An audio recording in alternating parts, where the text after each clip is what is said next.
Some of my venture partners, they have co-founded some of the most popular celebrity and creative founder brands. So one of them was one of the co-founders of Feastables, the chocolate bar company of Mr. Beast. Started to like angel invest with $5,000 tickets in companies of people like Selena Gomez, DJ Khaled, Jake Paul, to just mention a few.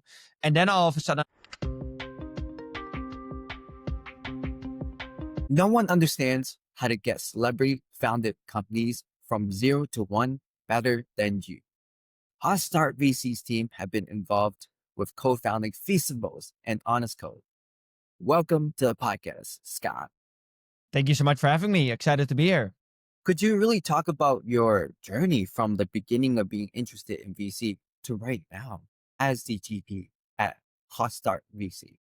Ever since I was like 15 years old, I always wanted to become a venture capitalist. So I wrote my goals down, and one of the goals was to eventually invest in 1,000 startups. But my path in getting into venture capital was definitely not linear. I've always been an entrepreneur. So I started my first company when I was 17 years old. I had a couple companies after, most of them failed. I had one small success. So I started a company called Strays.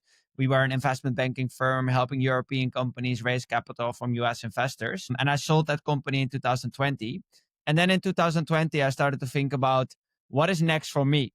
And this was the first time that I also saw celebrities launching their own companies. And I was always a little bit frustrated that the best thing these large celebrities with these massive platforms could do was to launch like another tequila brand or another apparel company where there was zero to none innovation.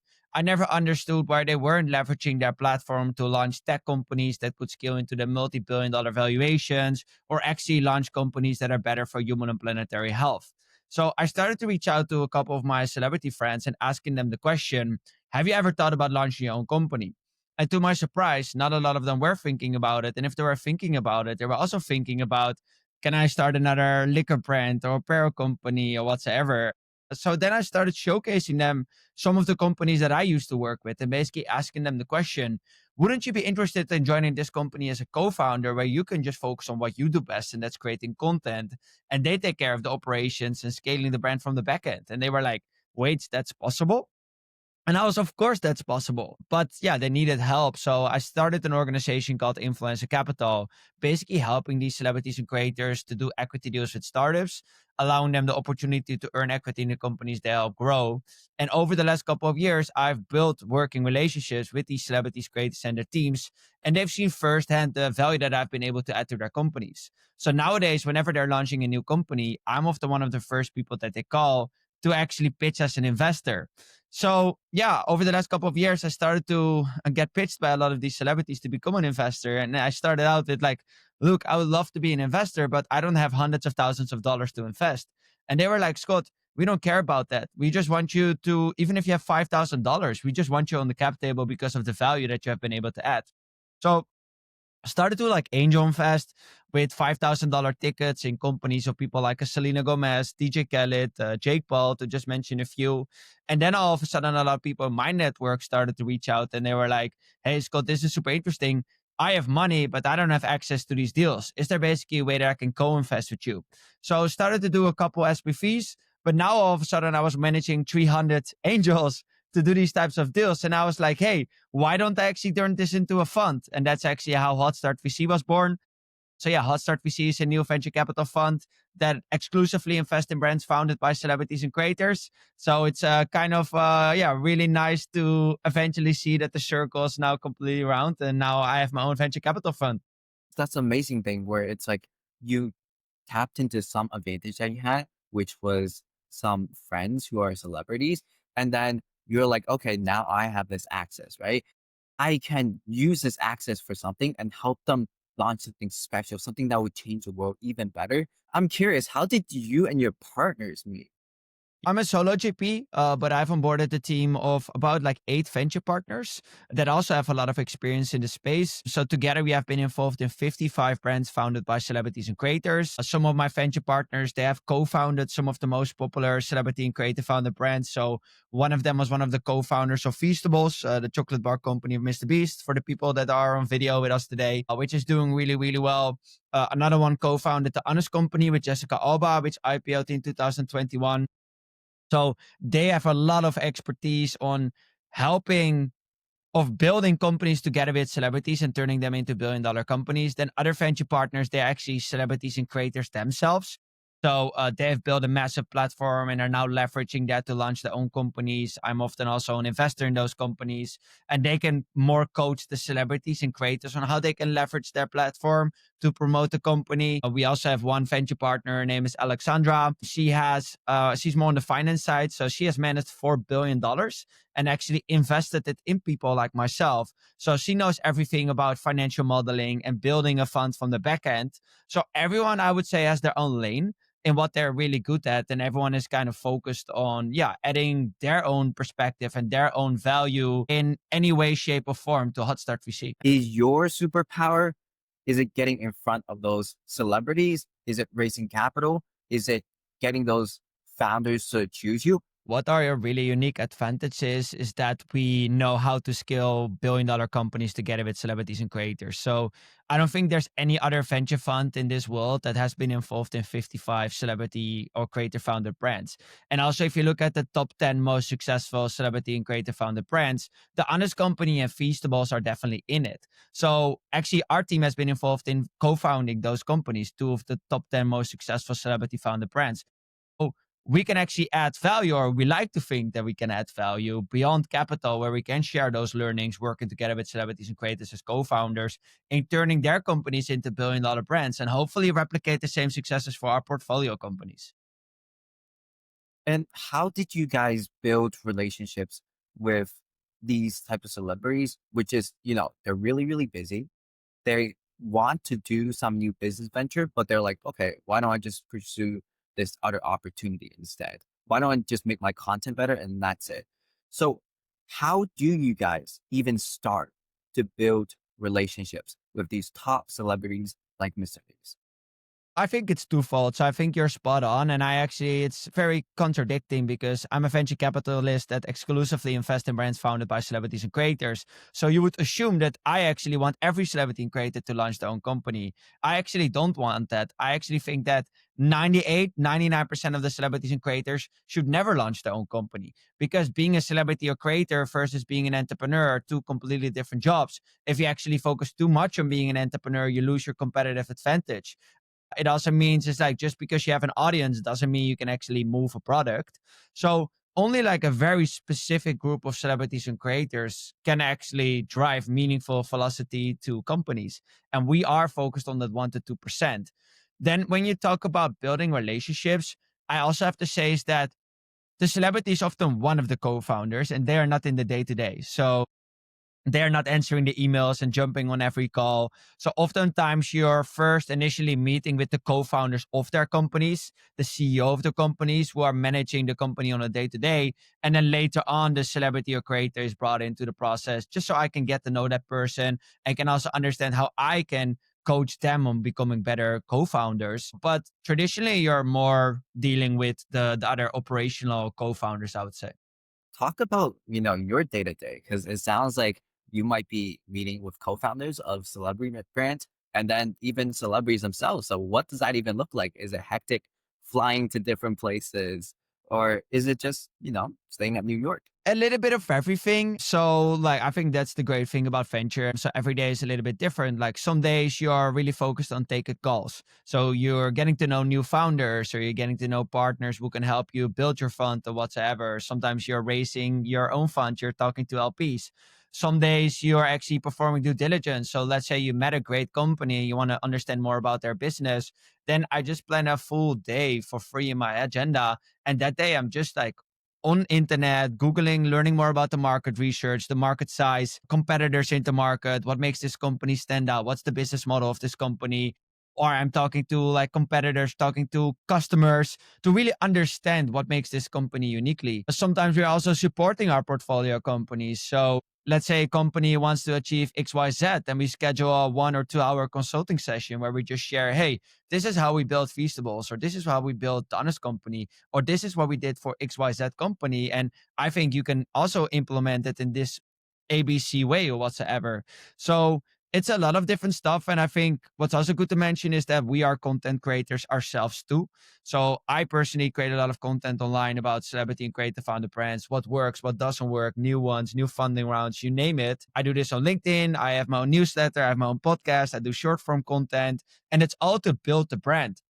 So I'm working a lot on building the brand as well, which then helps us to attract startups. It helps us to attract LPs, and it helps us to build a platform that we can then leverage to be a value add to our portfolio company. So let's say we can build our own audience of 100K people. We can then, if there's a vacancy open or someone is looking for a new team member or whatever, we can simply put it on our platform and drive also eyeballs to those types of vacancies. Every day is a little bit different. Split my time between New York and Amsterdam. And right now I'm in Amsterdam. That means that there's a 6 hour time difference, which is really nice because it means I have the morning to myself. I don't set an alarm. I'm not a morning person. So I wake up around like 8:30. I first go to the gym. I have like a really nice working out session. Then I like make myself some really nice lunch. And then around 12 p.m., I start my day. But still from 12 to 3, I kind of have my deep focus work because the US still needs to wake up. And only at 6 p.m. my time, it's 9 a.m. in LA. And also, funny thing, a lot of celebrities, they are based on the West Coast, and they don't take meetings at 9 a.m. So only like my meetings are like later in the day, and I often work until like 1 to 3 p.m. of AM, sorry, to actually facilitate those meetings. Yeah, I would say gym, deep work, then a bunch of meetings, more meetings. And then I will always end up with like creating more content and looking at the analytics of what works, what doesn't work, and then planning the next day. Yeah, it sounds like creating content is a part of your VC skill. And for people who want to go into VC, that might be something that they will also want to do. So who is VC for and who is it not for? I think like VC is for people that are really curious, that are really opinionated, that are always on the front edge of wanting to try new innovations. I don't think VC is for people that are looking for structure, just because everything is different. And there's going to be days that you don't have anything in your agenda. And you kind of have to figure out, how can I use this day or this time slot to actually help build the venture fund further? Do I need to focus on sourcing? Do I need to focus on due diligence? Do I need to focus on being a value add? So I like that I am an entrepreneur, and I've always started my own company, so I'm very entrepreneurial in my way of thinking. And people that are not that entrepreneurial and are more looking for a structure and say, hey, this is what my days are going to look like, probably venture is not for you, because venture also doesn't work around like a 9 to 5. There's a lot of events you have to attend later on. There's a lot of traveling that you have to do to meet people. And you can hate that or love that. And if you like structure, then probably VC is not for you. But if you like the chaos and unpredictableness where every day is a little bit different, then like today you can have like a really high, and tomorrow you can have a deep low because you lost the deal or a portfolio company went bankrupt or whatsoever. Yeah, you need to kind of love that chaos. I'm curious for you, before you went into VC, what was the skills from your previous jobs that was the most transfer? So I've never had a job, right? Like I've always been an entrepreneur. I never had like a full-time job at another company, never had like written a CV or a resume. But I do say that me being able to have had my own companies, my failures, I sold a company, I can leverage those experiences to share with my portfolio companies. And I can really emphasize with them. If you're like a VC firm and you've never started your own company, and the only thing that you're really great at is looking at spreadsheets, you're only you can only be supportive in certain elements of the business. But sometimes when I do a catch-up call with my portfolio founders, I don't talk about the business at all. I talk about the mental toll it takes on them. I talk about the highs and the lows, the impact it has on relationships, what they're doing outside of work to actually keep them sharp. And you're only able to relate with them on that level if you actually went through that yourself. And I still consider myself a founder first. I don't consider myself a venture capitalist first. I consider myself a founder of a venture capital firm. So I think that skill set really transferred nicely. And I think that's why founders also like working with me, because I love to roll up my sleeve and send out thousands of messages to my network to see how it can open doors. And sometimes it's a little bit like It's not fancy at all, right? Like I'm coming like a kind of a deal source for them or whatsoever. But that's just the entrepreneurial nature that I have, really wanting to roll up my sleeve and help them and getting to the nitty gritty instead of just being a cheerleader on the side ends. Yeah, and that's the thing where if nothing is really beneath you, right? If you are someone who is willing to roll up your sleeves and help that company with the best you can, then you are an amazing, amazing partner. So talk about the people that you hired. What are one or two stories about those people and why did you hire them? Is it because they had that entrepreneur spirit as well? What's really important if you hire people, you start working together is always the personal relationship because whenever you're committing to working together, you're committing to work together for a very long time. And in the past, I've made a mistake where I looked at someone's resume or looked at someone's LinkedIn and they had all these crazy experiences that were going to be so valuable for my company. But it was always a little bit awkward. The dynamic, the personal dynamics never were really there. So I always thought about like there's not this deep personal relationship, but they can still really help me grow my company. So maybe I should just swallow in it and it's basically gonna work itself out. But I really found out that if you want to work together, you really need to like each other on a personal level. I think that's really important. I think especially in venture, it's really important that you have an aligned view on the future because we are kind of betting on the future, right? Like we are investing in 20 companies and invest fairly early. We invest in pre-seed and seed stage. So sometimes the only thing you have is a pitch deck. The founders are still working at other companies and they're raising capital so they can do this full time. So you're also betting on people, you're betting on ideas. And if me and my team, we need to be aligned on where do we see the opportunities for the future. And if one of my team members would come to me and they would say, hey, Scott, I think with this celebrity, we should white label another tequila brand, slap our name on it and try to sell it for 3 times the price. I would immediately say, look, that's just not us. That's not me. So I just don't think we are aligned on where we see the future. So I think that's really important. And then I think the last thing I would say is that skill set is really important. So you have to look at yourself and kind of see where are your gaps. I am very chaotic sometimes. I'm sometimes a little bit all over the place. So sometimes I also need a little bit more guidance on the back end stuff or whatsoever, more an analytical approach or whatsoever. So that's why you need to find team members who can actually fill those gaps for you. If you look at our team, you have people like myself who are really entrepreneurial. They've built companies. They are in this celebrity or creator space.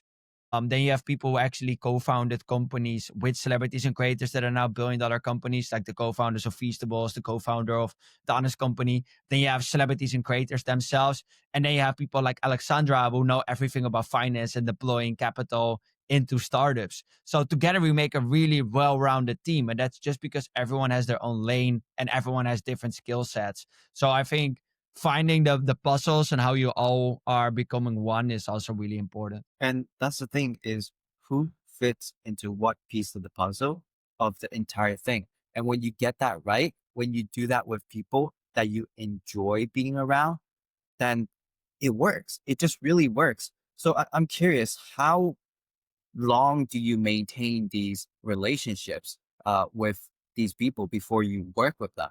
And or maybe even like, how do you maintain relationships with people senior to you? Well, I would always say is like when you're committing to working with someone for the long term, date before you can get married. That's kind of my ethos always. Like, especially in the celebrity context, for example, like so many startup founders I see, they're able to meet with like a specific celebrity in their network and they're kind of starstruck because this person has like 8 million followers and they're making this calculation in their head that says, hey, if only 5% of this 8 million followers is going to become our customer, we're going to be like filthy rich. But spoiler alert, that's not how it works. Then they have this one meeting, then they offer this celebrity 20% of their company because they really think this is going to accelerate the growth. Then the celebrity posts 2 or 3 times. It doesn't do anything for the company. Now the startup founders are happy. The celebrity is not really motivated to keep on posting. And you see that the relationship slowly dies down. But now you gave this person 20% of your company. So that's why I always say is you kind of have to date before you can get married. And as you, I don't know if you know this, but normally like you date for a little bit longer before you actually get married. It's not like one date and then you get married. So can you, for example, do test? Can you set up like a 3 months working relationship? And then after 3 months, you evaluate to see if you actually want to build a deeper relationship. So one of my venture partners, we are working together to eventually have him become a co-GP. So really lead the HotStart VC together with me. But I just met this person, and this person has already been of tremendous help to me. So I told him, look, I would love to start that relationship, but let's see if we can work together for 1 year where you are a venture partner to the fund. And then after 1 year, we can kind of evaluate where we stand. How do we still feel about each other? Do we hate each other? Do we love each other before we make that long term commitment? So I would say that's really important. Yeah. And it sounds like time and really giving it time, being a lot more patient. But then to maintain them is how you build trust. That's how Yeah, you 100. build a relationship. Yeah, 100%. Like, I think that building relationships and maintaining relationships is not a scalable thing. And a lot of people are always trying to build relationships with hundreds of people at the same time because they read somewhere that your network is your net worth. So they're kind of in this ethos like, oh, I need to connect with so many people as possible. So many times, even for me on LinkedIn, I get messages like, oh, I love your profile and cool things that you do. Shall we jump on a 30-minute call to see if there's any synergies? And I get tens of those types of messages every single day. And I'm like, look, I don't have time to jump on 30-minute calls 10 times a day to see if there's anything we can do together. And that's just people that are using a spray and pray approach. I think you need to be a lot more intentional. Like, instead of focusing on 100, can you maybe focus on 3 or 5 people that you really want to build relationships with? And it doesn't matter how senior they are, as long as you can add value to them. So if you want something from them, or you think that being associated by them, you actually get something out of it, think about how you can add value to them. Let's say you want to build a relationship with myself. Our whole thesis is out there. We create a lot of content. Everyone knows exactly how we're thinking. Like, we hate news celebrity tequila brands. It's not a secret. Like, it's everywhere online. We are in love with creators or celebrities now launching tech companies. We are in love with creator equity pools. If someone reaches out to me and they said, one of the few things. Like, they said, hey, I looked at your content and I actually came up with 3 new newsletter topics for you. And I can actually help you do the research so you can actually do like a co-branded newsletter together. Or they say, hey, Scott, I looked at this niche content creator that has like 170K followers.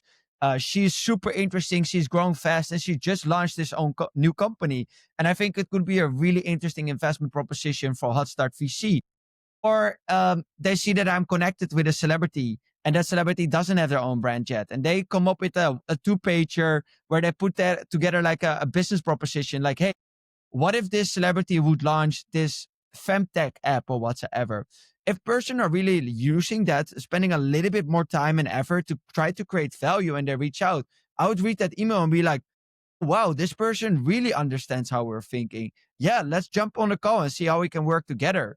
And that sometimes means is that you have to invest into a relationship before you can get something out.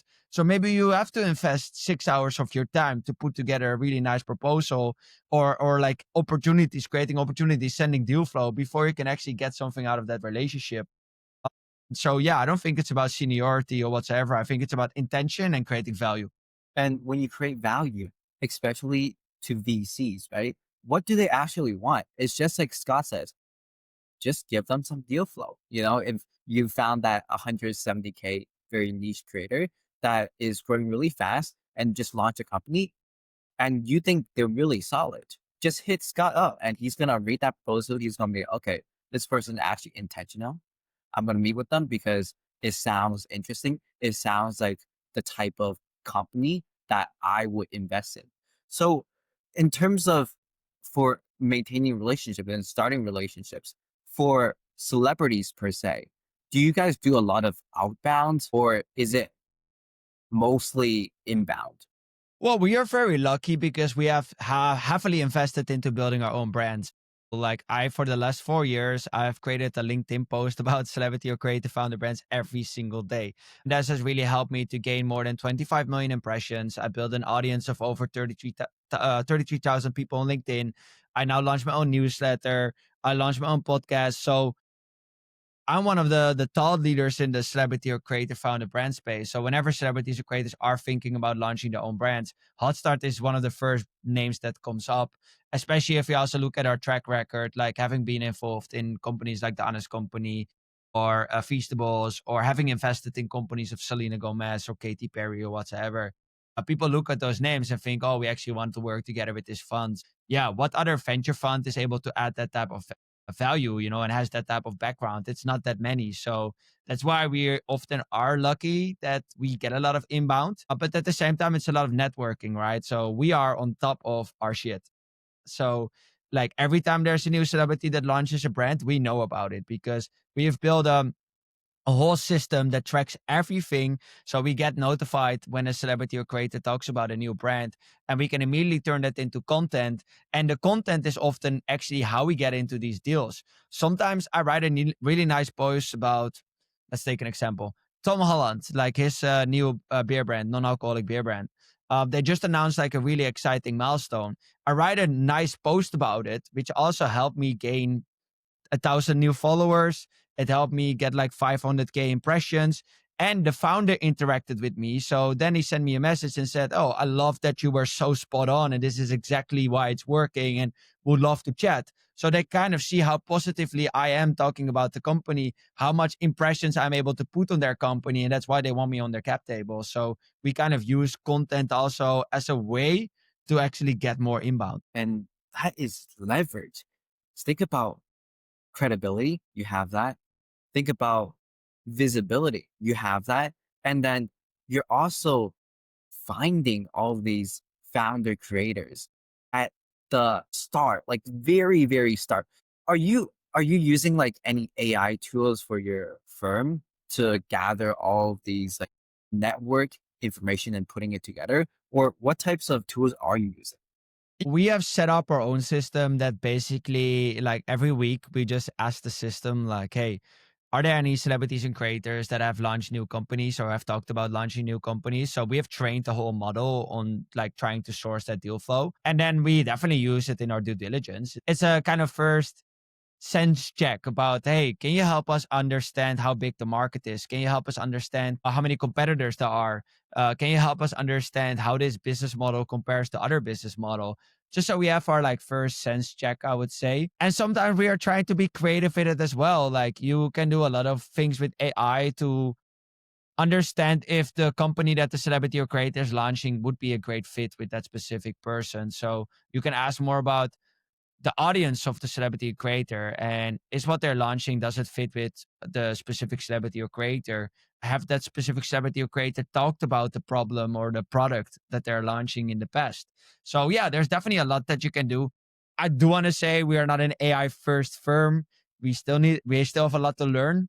Main ones are like Notion that we do like a lot of our CRM in, and also just the writing deal memos. We do a lot in yeah, just so many. It's hard to kind of pinpoint one, I would say. Yeah, and all of these tools are basically just helping you keep track of everything. So for VC, tracking all of these deals and just looking at all these deals every single day, what are the top three things you look for in a startup when you're considering whether or not to invest? Yeah, so we have been involved in five creator and celebrity founder brands, and we've looked at all the successes and all the failures in the market, and we've kind of created our own framework to assess yeah, the four criteria that we think is going to make the next generation of celebrity and creative founder brand successful. So instead of three, I'm going to give you four. The first one is that they're always product first and never celebrity first. And it has to do with that the celebrity might help you sell the first product, but the quality of the product is going to determine if people are going to buy it the second, third, and fourth time. And that's actually where repeat purchase is being actually achieved. And that's actually where real business is being built. So that's why the product of the celebrity should always be on par or actually exceeding the ones of competitors, because fame is not a business model. Actually having a good, really good product is a business model. So that will be one. Then the second one would be, what is the authentic celebrity or creative product market fit, as we call it? So what is the relationship? Does the brand that the celebrity or creator is launching, does it fit with his or her personality, content, and audience? Let me quickly illustrate this with a good and a bad example. I will start with a bad example. There's, for example, a model called Emrata, Emily Ratajkowski. Beautiful woman. She often creates content in female swimwear, and it helped her build an audience of 30 million followers. So she thought, why don't I actually launch my own female swimwear line? At first, you would say, oh, that's a great fit because she's always wearing it. So it fits with her personality. It fits with her content because she posts about it. And it helped her to gain 30 million followers. So she launched Inamarata, female swimwear line, but the brand never really took off. Why?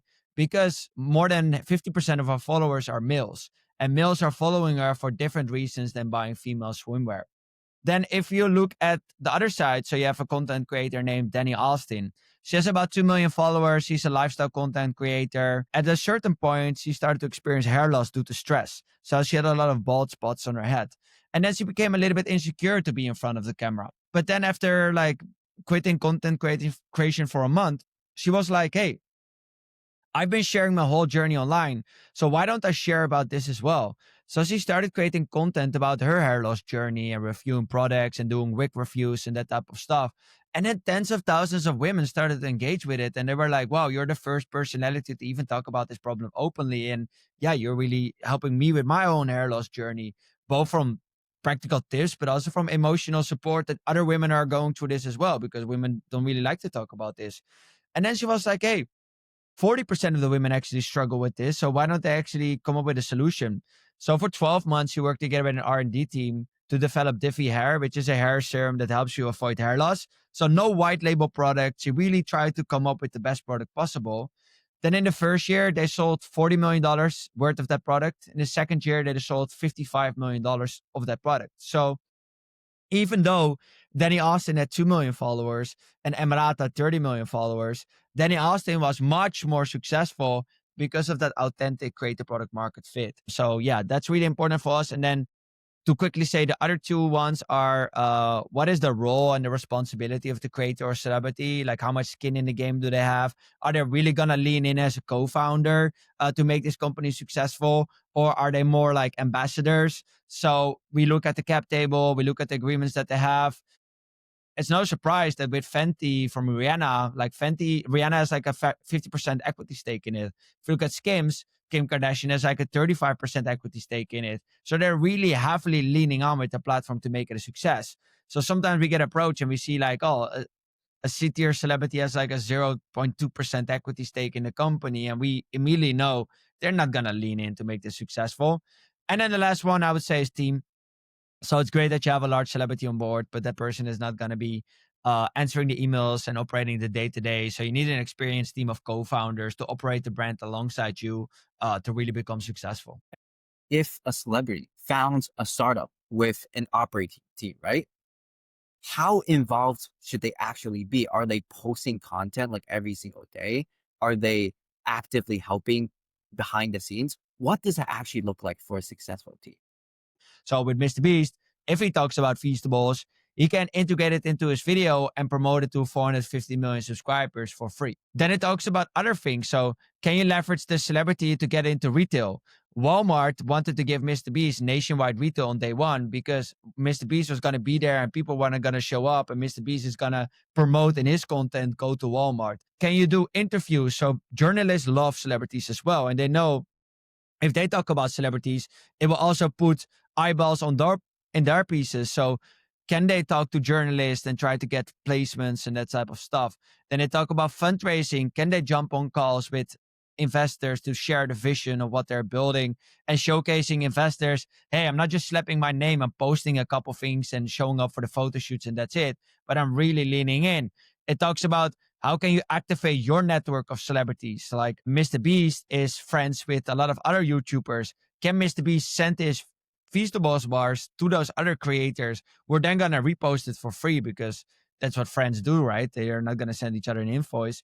So there's so many other superpowers that these celebrities and creator co-founders can leverage to accelerate the growth of their companies. But you need to talk about it, right? You need to discuss with the celebrity, how are you going to leverage your platform and your network to scale this company? And can we also put this in writing? There's always going to be a prenup or agreement or whatsoever that actually says, okay, if you don't do X, Y, Z, your equity is not going to be vested or whatsoever. So yeah, that's a little bit of the framework that we apply. Yeah, and you personally advised against, celebrities choosing maybe just a tequila or liquor brand. Talk about that and the difference between Dos Hombres. If you look at the celebrity liquor space in general, in 2018, there were 40 celebrity liquor brands. In today's world, there are more than 650. Dos Hombres is a tequila brand co-founded by Walter White and Jesse Pinkman from Breaking Bad. They really put in the work. So it was not just they show up to the photo shoots, they show up to bars, they pour it to themselves, to the fans. They visited hundreds of mezcal fields to find the right agave. They are learning for bartenders. So it's all about putting in the work and using the same kind of, it's funny because there's a direct parallel between Breaking Bad and what they're doing. So in Breaking Bad, they created the most pure form of meth, which was 99.1%. And they're kind of using that same product obsession to create the best mezcal on the market. So it's not a white label product. They really tried to create the best mezcal on the market. And that comes back to being product first. Because if you're a Breaking Bad fan and you see them talking about tequila, obviously you want to give them a shot. So you buy the bottle and that's it. But if you buy the bottle and you start drinking it and you don't enjoy it, you're not going to buy a second, third, and fourth bottle. But let's say they convince you to buy a product, then you try it and you actually think it's the best mezcal on the market, then you are going to stay a customer forever. Don't skip any steps. Make sure you're focusing on creating the best product ever. Realize that building such a brand on your name alone is not going to be enough. You need to have a great team. You need to have like other types of marketing into place. It also means sometimes you have to be a little bit boring. So if you look at Jessica Alba with the Honest Company, when she actually joined as a co-founder, she stopped with acting to really focus on spending 60 hours per week on building the Honest Company.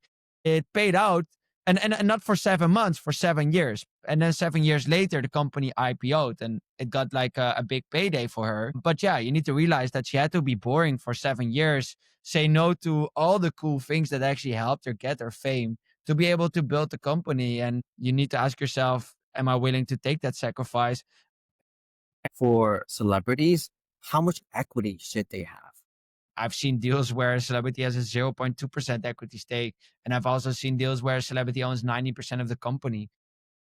It depends on the stage of the company. It depends on what is the role. Like it depends if this is their company or they joined later. We really want them to have enough skin in the game to really lean in. So we are typically looking for equity stakes between 10 and 30% for the celebrity, I would say. I know you talked a little about how to break in VC. For our viewers who needs an actionable plan to implement right away, what would be your recommended 6-month plan to fully break into VC for someone to perhaps maybe start a fund as unique as your own? And then say month 1, 2, 3, 4, 5. I love practicality. Like if people want to become a VC, they just can do that today. Like they don't need permission. They don't need a 6-month plan. There's so many ways where you can actually start investing yourself. There's so many apps nowadays where you can kind of fake invest if you don't have any money. So you can actually start building your own venture fund online with coins or whatsoever. And let's say you are actually building your portfolio and in 2 years time, you take that and you go to a venture fund and you go to Sequoia or Andreessen Horowitz and you say, hey, look, over the last 2 years, I have been investing and these are some of the companies that I picked and they're performing really well. If you then were showcasing that you invested in seed companies that are now raising their Series C at amazing valuations, then Sequoia and Andreessen Horowitz or funds like myself would say, oh, wow, you found these companies at seed stages. That is crazy. So it clearly shows that you know how to source these deals and you know how to pick. So that's one. If you have a little bit of money, you can literally start angel investing and join like angel syndicates and invest with like a couple $100 or like a couple $1,000. I recommend joining 20 of these like angel syndicates because it also allows you to get a look inside the kitchen. So how are they writing these deal memos? You can look at real companies. You can look at pitch decks. You can look at financial models. You can look at why specific syndicate leads or funds decide to invest in these companies and really get the practical experience. Because yes, it's great to read all the books that are. I did the same. I listened to all the podcasts. I listened to all the books.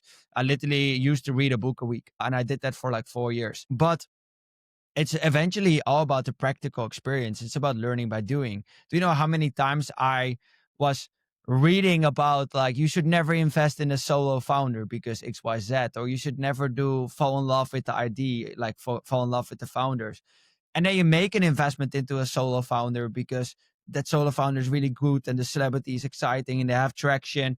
And then the solo founder burns out. And then all of a sudden $10,000 is gone because you actually didn't follow the rules of the books, but you can only actually get that practical experience if you actually have to go through it. So I think that's one. I think if you don't have $1,000, but you actually want to get real carried into deals, try to become like a deal scout. Going back to what I mentioned, if you see a really exciting content creator that is building something cool and you reach out to that specific person and you say, hey, are you raising? If so, I would love to connect you to Scott. And if you then introduce me to that deal and I end up investing, I'm more than happy to give that person that actually helped me to get the deal a little bit of carried interest. So now the person that brought me the deal is indirectly also an investor in that company without actually having to invest that capital. And how cool if you can actually do that a couple times and then use that practical experience to build your own resume so that once by the time you're graduated or you're actually ready to get into venture, you now have a practical track record instead of saying, look, I have my degree in investment banking. I know how to read a spreadsheet versus, hey, I know how to read a spreadsheet. And by the way, I am like an angel investor in these 10 companies or whatsoever, or I helped to raise $10 million for these companies through my network of angel syndicates or whatsoever. And then I think it's also important to understand two things. So, one, it's about investing in yourself early on. So, I think a lot of people they approach things very transactionally. They're like, look, I'm not going to put in work for you if I'm not being compensated for it. But I always, especially when you're young, like you don't have a lot of expenses or rent. I lived with my parents for like a very long time. So I was able to take risks. So I did so much stuff for free to just build network and build leverage for myself that I could use later on. Like for 4 years, I created content on LinkedIn every single day. And do you know how much I earned from it? $0. But that has now given me the leverage to launch my own fund because now we are the thought leaders in the space. So maybe you can reach out to funds that you admire and say, hey, I love you guys. I love your thesis. I'm like still studying full time or working full time somewhere else, but I love to contribute in any way, shape, or form. Maybe you can help them for 4 hours a week with deal sourcing or hosting events or whatsoever, so that by the time you are ready to take that job, there's already a relationship, or you can leverage that experience, put it on your CV, and say, to this new fund, look, I already have the practical experiences. And then the last thing I would say is it's all about that leverage, right? So in venture typically come back to three things. So do you have access? Like do you see the most deals? Are you the best at picking? Or can you actually be a value add? So kind of figure out, can you specialize in one of the three? So let's say you love space tech and you want to become like a space tech investor. Can you create a newsletter that covers all the latest news about space tech startups? Let's say you grow that newsletter and you write stories about all the space tech companies that are out there. Now you know, you have the access because maybe every time they have a new announcement they reach out to you and say, hey, we did a new funding round, would you like to cover it, or would you like to do an interview with us or whatsoever. Then you learn more about what makes a great space tech company, and then you can also be a value add because you can leverage that platform to put more eyeballs on your portfolio companies. So let's say you do that for 2 years, you grow to 10,000 subscribers, and now you apply to a space tech fund and you say, look, I know how to read space spreadsheets, but I also have a deep expertise in space tech founders. I can help us get deal flow. I can help us become a real value add. Then every space tech fund is going to hire you. So I think it's really important that people that are especially young, which I assume that is your audience, need to understand that you don't need a 6 month plan to actually become a venture investor. You just need things, you need to start working today. And those things are definitely not scalable. And sometimes you have to do a lot of things for free, but it's all about creating leverage early on for your career to set yourself up for success. You invest in yourself where you are just keep on learning and learning and learning. Just need to do it right away. Be really specific. Focus on those 3 to 5 people. And that can really just like leverage on what value they truly want. And if you're adding that value, you might get a little bit of carry if they truly invested in that company. Scott, looking ahead, what trends in venture capital are you the most excited about right now? HotStart has invested in 20 plus companies, 55 celebrity brands. What is it being overlooked? For us specifically, it's three things. So one, it's about the second wave of celebrities and creators now launching like really innovative products and services that solve actual customer problems. So instead of launching another like the Kia brand or apparel company, they're launching like companies that have real advantages around product, IP, science, or even technology. I think the latter is especially interesting when it comes to tech. Like now you have the distribution of celebrities and the multiples of tech companies, and together you can actually build $10 billion plus companies. So I think that's really exciting. And secondly, it talks about new structures. Instead of onboarding one celebrity or creator co-founder, can you actually onboard multiple? So one of our portfolio companies, for example, is a company called Fire. It's a live fire cooking brand. They have their own patented grills, provisions, fuels, apparel, you name it. It's co-founded by one of the largest live fire cooking content creators in the world. His name is Derek Wolf. He has about 9 million followers across social media. But what we have helped them achieve is we have built a content creator equity pool around it. And we have onboarded 20 of the other largest live fire cooking content creators to come on board as shareholders as well. So now you have 21 of the largest live fire cooking content creators sharing their learnings, grading on every single piece of equipment out there, and now create their own better version of it. And also promote it to an exponentially more people than only Derek's 9 million followers. Um, Another example of this is Prime that you see here in my background. Like instead of just Logan Paul launching this by himself, he invited KSI to co-found it together. And then you have more audiences, more eyeballs that you can generate. But I think we're going to see an exponential format of that. So instead of two, I think we're going to see companies being launched by 5 or 10 or 20 celebrities or creators at the same time.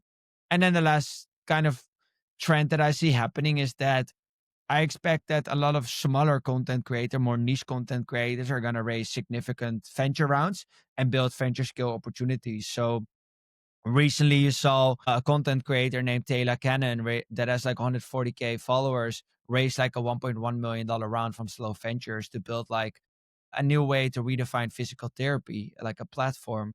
And I think we're gonna expect that a lot more. Like in the past, there was only like these large celebrities in the Mr. Beast of this world that could actually raise venture skill. But I think we're gonna see a lot more niche content creators achieve the same. This is the future of content product market fit. So now for a few rapid fire questions to wrap up. If you could invest in any startup from the past, which one would it be? If I had an opportunity to invest in the pre-seed round of Facebook right now, I would definitely have done it.